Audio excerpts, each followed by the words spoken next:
Assad Black, alpha protector and leader of the Black Mayhem Mafia, does whatever it takes to keep his family safe. When he meets Scarlett Graham, he extends her the same grace, winning her in a poker game to secure her freedom. Assad doesn't expect having her in his possession to open a rabbit hole of problems for him, his family, or his business. Used to being used and abused by the men in her life, Scarlett finds it hard to accept Assad's help as genuine. As she waits for the day he reveals what she considers to be his true colors, Scarlett unwillingly falls for the beast of a man who sees beyond her beauty. Just when she thinks it's safe to open up to a man for the first time in what feels like forever, her past comes back to haunt her, putting their lives and everyone attached to them in jeopardy. Hello, my beautiful people, and welcome back. Today's book is called In His Possession, Bought by a Mafia Prince by B Love. I've talked about B Love before. I love her books. They are usually short stories that involve happily ever afters. But as far as me, like the other stories that I've read by her, this is different. This is a dark romance. And when you first open the book, she does provide trigger warnings to let you know that the book talks about sexual assault, self harm, and sexual abuse. So, if these are triggers for anyone, then I would sincerely advise that close out and don't listen to the rest of this episode because I'm going to be talking in depth about those things just because they are like so it's crazy. But yeah, I just want to give a warning that she provides a warning as well, and we're going to get right into it. So the book starts off with Scarlett. Scarlett is a young woman who is described as being a guy named Malcolm's possession and like basically his slave. And she is left alone with this guy named Brick, who Malcolm wants to do business with. And he basically tells her, like, do whatever you have to do to get him to agree to come work with me. And so after he leaves, she turns to the guy Brick and says, or asks him, was I able to say anything to convince you to partner with us? And he shakes his head no, but starts walking over to her, excuse me, and is touching her, and she's like, and he tells her that I don't think there's anything you can say to change my mind, but there is something that you can do. And every time she tries to talk and back away from him, he is forcing himself on her and telling her to shut up. And so after I'm sorry, after the abuse is over, um, and she makes it back to, they call it the compound, or like her quote unquote home. Malcolm comes in and says, did you close the deal? Like, and I'm not understanding. Okay, because here's another thing. He's described as being obsessed with her. And if you're obsessed with somebody and don't want anybody around them to touch them, anything like that, like why would you leave her alone in a room with somebody else? But while she's in the tub, like scrubbing herself, because of course, like we don't even need to get into that. Um, there's marks on her face. So he's looking at her like, what the fuck happened to your face? And it's like, she tells him he forced himself on me. And honestly, I almost stopped reading the book right here, but I kept on going because I love Be Love so much. But this shit, because he looks at her and says, you gave another man what belongs to me. Like, she literally just said he forced himself on me.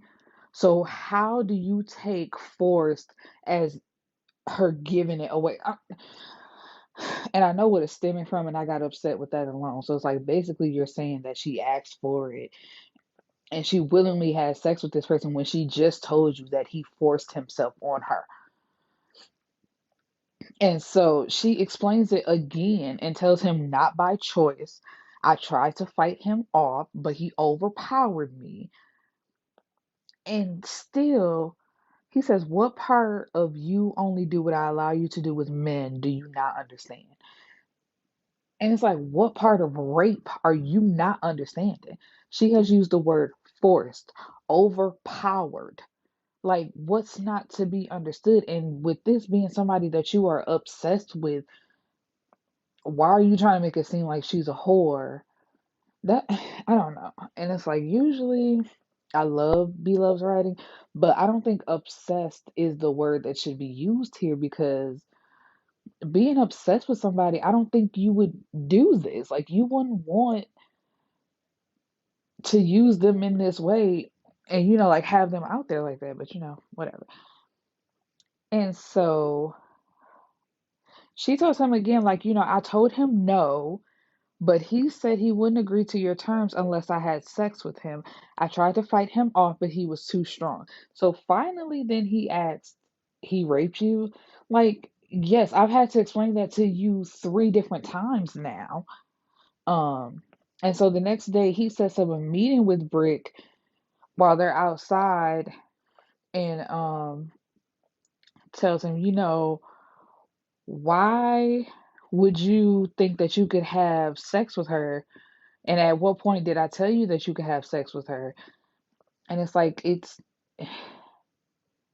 not sex.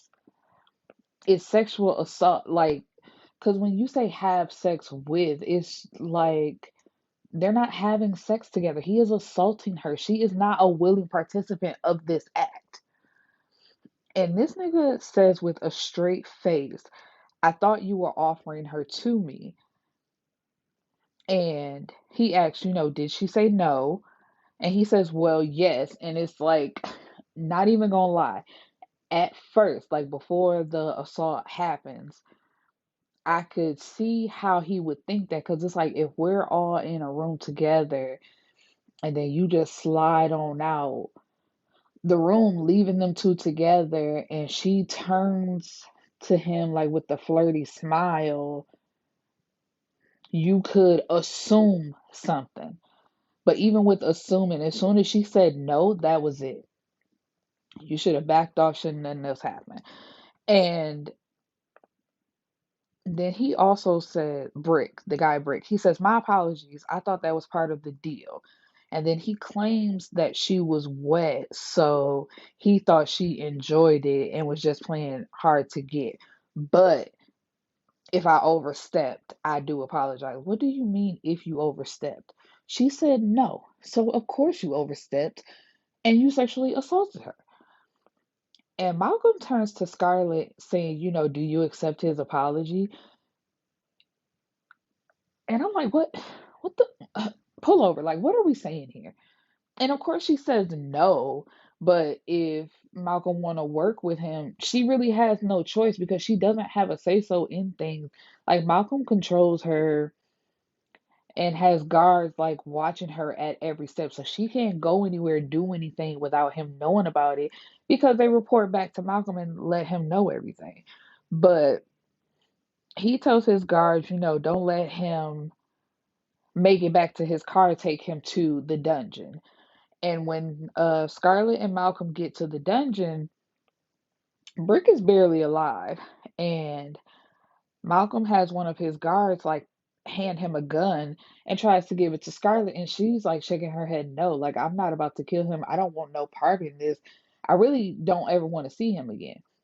But Malcolm puts the gun in her hand with his hands on top of hers and turns her towards him and basically is forcing her to shoot him and kill him. And to keep her in check, to not try to run away, he has the gun like locked up in a safe and tells her, if you ever try to run away from me, I'm going to turn this gun into the police, and everybody that's on this gun is going to come back to you. So that keeps her in place as well. But she is also the one thing that's keeping him alive, because him kidnapping her and having her with him somehow brings like a peace between him and her ex-husband. I'm sorry. She was married to somebody named Robert, who is in a beef with Malcolm. And so because Malcolm has her, Robert is willing to let Malcolm live. So Malcolm, of course, does not want to let Scarlett out of his sight at all. And so she's at the mall just shopping or whatever.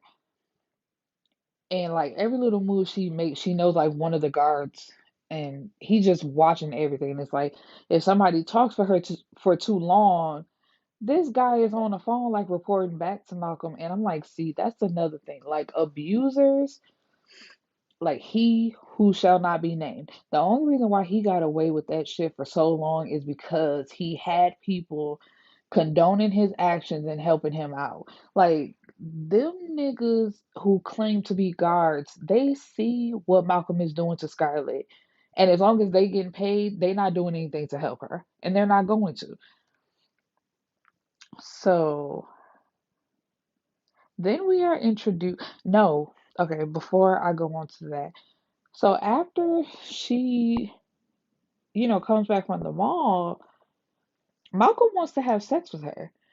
And, she forces herself to do it, to play this role as if she's attracted to him, which, and I don't want to make it seem like I'm victim blaming. And I say that a lot, but I just try to look at it from other angles, because it's like, if you know that you are the only thing that's keeping him alive, I would think, but I don't know. Like, shouldn't you be able to like use that to your advantage? Like, nigga, you can't kill me. You can't do nothing to me because I'm what's keeping you alive. So we gonna have some ground rules here of what I go through just to be with you. Because at some point, it's just like, do you want to force yourself to do this and pretend as if you like this man or follow his rules instead of going back to your husband? But the ex-husband Robert is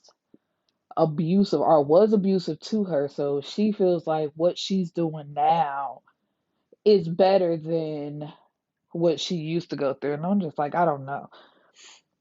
But I guess Malcolm is the lesser of two evils. And it's like, can you even say that? Because Malcolm knows that she was just raped the night before. And okay, I say give or take a day. But anyway, it's too soon.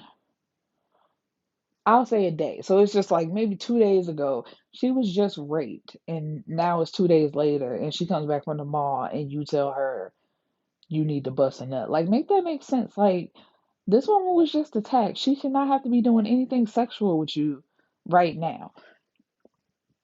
But anyway, so then we are introduced to Assad, who is the boss of the Black Mayhem Mafia. Now, they are one out of five families of the mafia, and Assad is the head of the family. Now, the Black Mayhem, like, they're brought together by two families. So you have the Black family and the Mayhem family. And this family was made up of their grandfathers. And at one point, Assad's father was the head of their family, but he had to leave and is hiding out in Cuba. But before he, had to do that, he made six kids. I think by three different women. So it's like two for each woman. So Assad has a younger brother, Hassan, and then there's Savant, and what is the girl's name? Like the mustard. Dijon. Dijon. Um, so those four, they still live in the city of Memphis, so they're close. I don't know about the other two kids. Um, Assad is going to visit his mother for her birthday. Now, his mother, she has a condition where she just cleans all the time. She has these bright ass lights in her home where they're so bright because she claims that it'll help her see the germs and stuff. And Assad thinks this is brought on by his father. Like, of course, the obsessive disorder was always in her, but after dealing with his father, it really brought it out of her. Like chasing him around, trying to lock him down, thinking that if she loves him enough and have sex with him enough, he'll change for her. And when that didn't happen, she turned into this, like cleaning all day, every day, not stopping to do anything else. And she was also a drug addict. Like, it's so much going on in this book, child.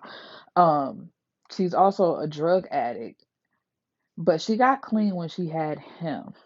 And Assad, he just wants to love his mother. He knows that she's fucked up and even abused him as a child, but basically, like, he's pushing all that to the side because it's his mother and he knew that she couldn't help it and he's going to take care of her. So when he goes to talk to Hassan, trying to tell him about it, like she wouldn't even stop cleaning to eat a slice of cake with me on her birthday.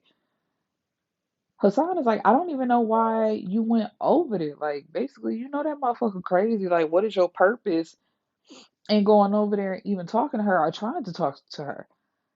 And he's like, if she ain't cleaning something that don't need to be clean, she's organizing our planet or doing something so she doesn't have to be a part of the real world, which is so irritating.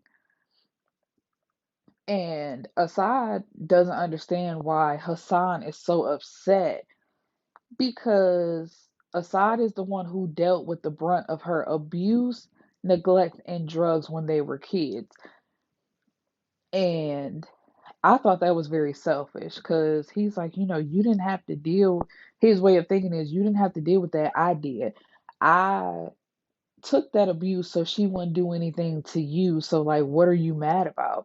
But it's like, okay, as your younger sibling, I'm watching what she does to you. So, why would you think I would not be upset on your behalf and wanting to protect you and mad that she did that to you? Like, make that make sense.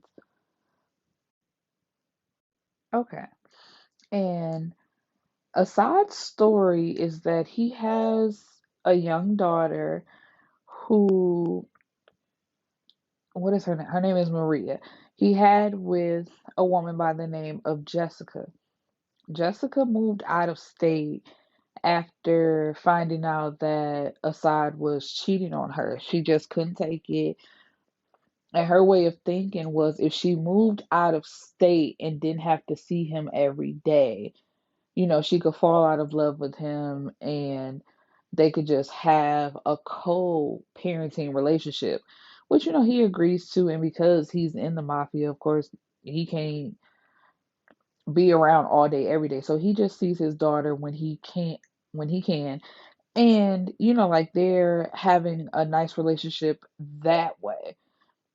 So when he goes to see her, and it's like every time they're around each other, those old feelings come right back. So it's like her moving out of state really didn't do anything.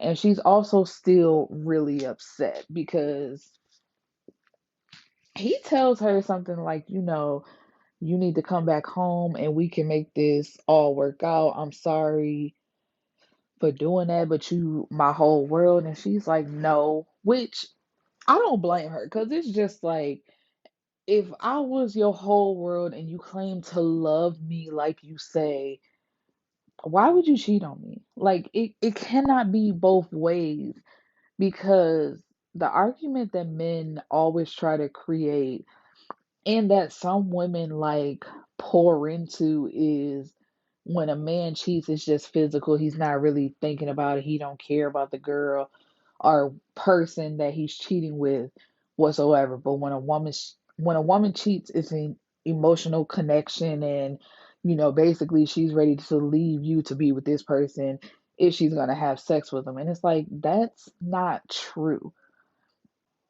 Just like you can cheat just for the hell of it, so can a woman. Like, so why do I have to come back to you and put up with that? Because he swears up and down it's not gonna happen again. But it's like it really shouldn't have happened the first time. And she does not want to put up with a cheater. So really he is still like stuck on his baby mama, but that relationship isn't going anywhere. So they just doing like a back and forth thing until he finds out that she is pregnant and in a relationship with somebody else. Does he really try to, I guess, move on? Because he's still out here fucking other women. But it's like, but you swear, like, if you could get back with your baby mama, you would be a one woman man, but you out fucking any and everybody. So he really in his feelings about that. And right after that, he sees Scarlett, and their eyes meet, and it's just like basically soulmates seeing each other. But of course, her being under Malcolm's control, nothing can happen. Like they can't talk to each other, nothing like that. Until the Black Mayhem Mafia shows up to Malcolm's compound as they know it to be, and she has to serve their section. Now, Skylar also has, I guess, what you would call a best friend. Her name is Vanna. And, they're really close. And at one point, Vanna was dating Malcolm. But, when Skylar came, he basically, like, threw her to the wayside, which I find so crazy. And at some point, because she refused to do something that Malcolm wanted, he sexually assaulted her, which was opening her legs. Oh my God. Oof. Please brace yourself for this. And he brought a girl into the bedroom and woke Scarlett up, basically telling her, teach her what I like. And so she got down on her knees, like, and gave him head. And then after that, he wanted to have sex. So she claimed to be spotting. And when he tried to take her panties off, saying, I'm a grown man, I don't care about no blood, he doesn't see anything. So he's like, really upset that she lied to him. So, like I said, he opens her legs and starts punching her in the vagina to, like, he's saying, so you said you're bleeding, I'm gonna make you bleed. And then he also puts his fist inside of her. Oh my God. Like, oh my God. I don't know. Like, some people like to write that type of stuff. You have to be in a dark place. And it's like reading it really messed me up. Oh, like, ugh, just thinking about it, like, why? That is so evil. But she runs into Assad like a few more times, and he notices things about her and saying, like, how did you get caught up with somebody like Malcolm? So she tells him the story, like runs it down to him, and he says that he can help her out. If she wants out, he can get her out. Now, all she's known is Robert and Malcolm and like a few other men, either before, yeah, it has to be before, and before that. So she doesn't know how powerful the Black Mayhem family is, and she's like, no, nobody can help me. Uh, I just have to deal with this on my own. Now, also in between that, Assad and Hassan's brother Savant is getting out along with Remy, who is a Mayhem, so he's part of the Mayhem family. They're both getting out after 7 years of what was supposed to be a life sentence because like the head of another boss family, like Hassan was messing around with the daughter, even though the man told him not to. So when he found out, he like basically said that Hassan was dead. And in broad daylight, Savant and Remy shot and killed the man and went to jail. But because it's the mafia and they got good lawyers, they managed to only get that to 7 years. So Savant get out getting right into some bullshit. And they try to keep him away from it because it's like we not trying to get you caught up in no mess. But he's like, fuck it, y'all, my family, we down for whatever. Um, so what do they do? She go, okay, this is how it is. I forgot because it's like it's so much and trying to cram it into like a short amount of time. So the thing with we going back to Scarlett. Robert and Malcolm are actually twin brothers, but you wouldn't know because they've had such a long standing rivalry with each other. Nobody even knows like they're related or anything like that. And so what happens is after she gets away from Malcolm, Assad made a deal with Robert for him not to kill Malcolm, like with or without her. And Robert basically says, okay, but she has to come back to me.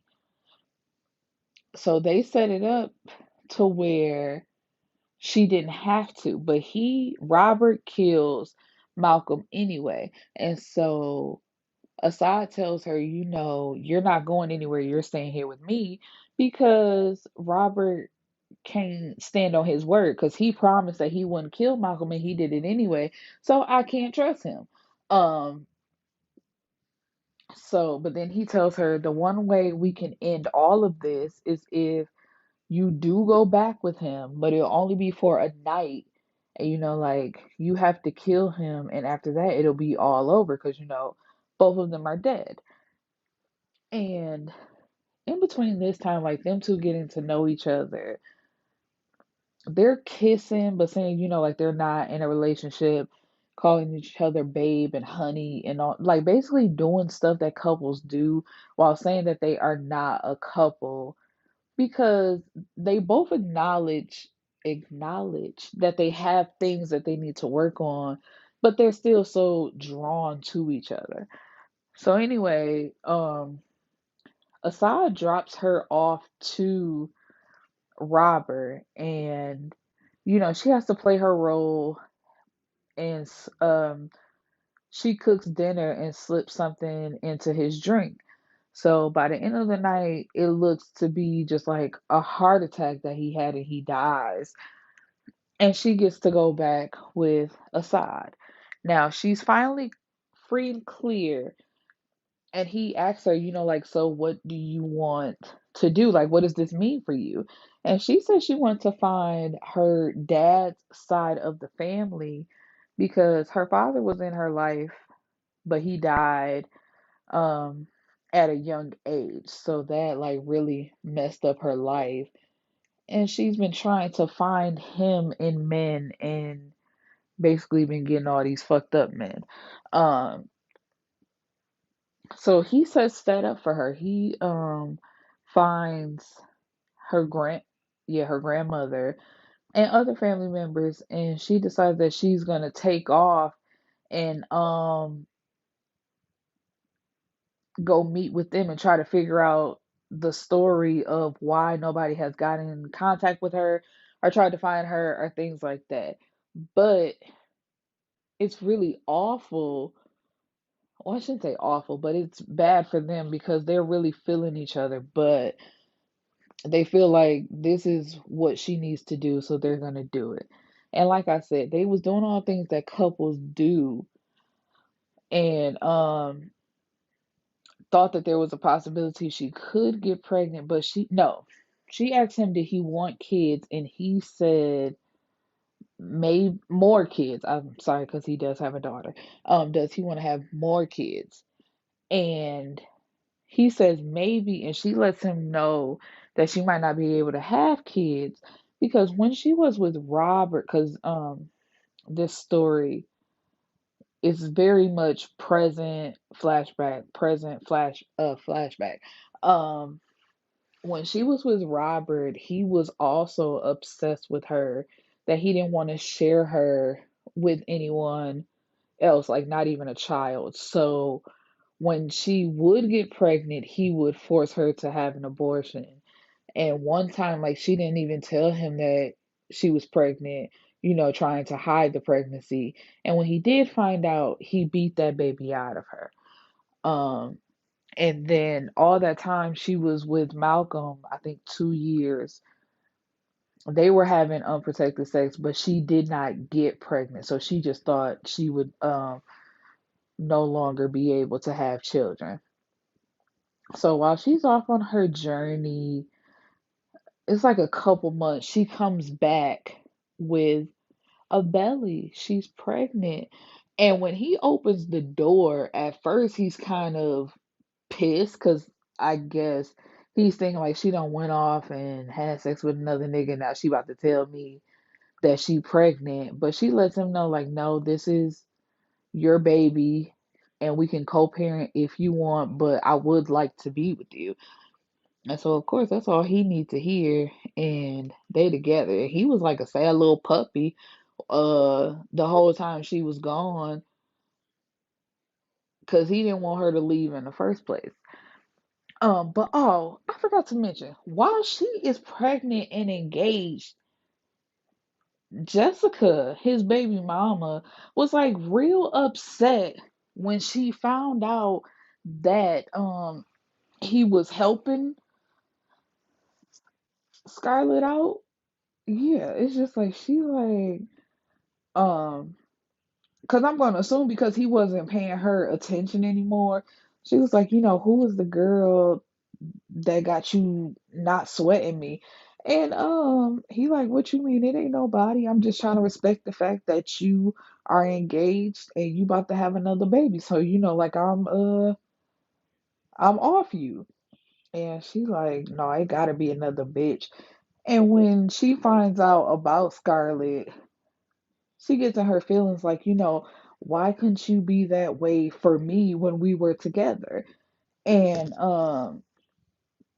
he lets her know, like, I'm not saying what I did to you was right, but I'm trying to be better for this new person. So it's just like what we had, we can't have no more.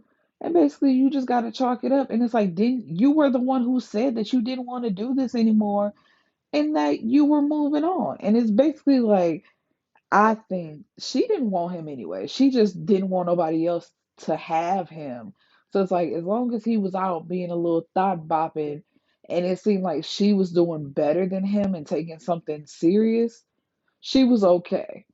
But when it seemed like he had a girlfriend and was moving on from her, she was on that bullshit. Like she wouldn't let him FaceTime Maria no more because they had a late night thing where he would get on FaceTime with her and they would watch SpongeBob until she went to sleep. And so, like I said, when she found out about Scarlett, all of a sudden it's, oh, Mike doesn't think it's appropriate that you call so late to FaceTime. But it's like, if I'm calling, like specifically to FaceTime with my daughter, like me and you don't even speak, that it don't even matter about that. Like that's my fucking child. And if y'all feel that way about it, then I'll buy my daughter a phone and like I'll go straight through her. I don't have to talk to you. Cause that would only be the reason why Mike will want to say something about it. Cause he feels like it's late. Why is he calling so late? It's like don't nobody want her. When I had her, basically I fuck. No, let me not say that. But it's just like, dude, anybody trying to call to talk to her, and you ain't finna tell me what I'm finna do with my daughter. And Asad told her that, like, do you like this man? Do you want him to be around for your kid? Cause I can make it happen where he not. Tell him don't fuck with me and my baby. So yeah, that's their story. They end up together somewhat, or I guess because she's pregnant, they're officially a couple now. It doesn't really specify. It's like the way the book ends is her knocking at the door saying, I'm pregnant, I love you, but if you don't want to be with me or if you found somebody else, we can co parent, no problem. And he pulls her in while giving her a deep kiss. And for what it's worth, because I know I was stumbling like all over the place and all over my words, it's a deep book. Because I don't want to say good, because I feel like if I say good, then that means like all the dark parts I really enjoyed and I didn't. But I read them to get through the story. So all in all, I did enjoy the ending, the love parts. Let me say that, because the dark parts are dark. Um, but yeah, come back for next week and I will be discussing part two, because this is a 5-part series, but the first four are out, but the fifth one hasn't been released yet. Actually, I don't think it's going to be released till November 1st. But let's see. Actually, this series should take us to the end of the month. So it'll be like right on time, I think. And Siobhan is coming out with part three of King and Queen of the Hood. So I might be able to work that in as well. But anyway, I hope you guys enjoyed my review and I'll see you next time. Peace and blessings.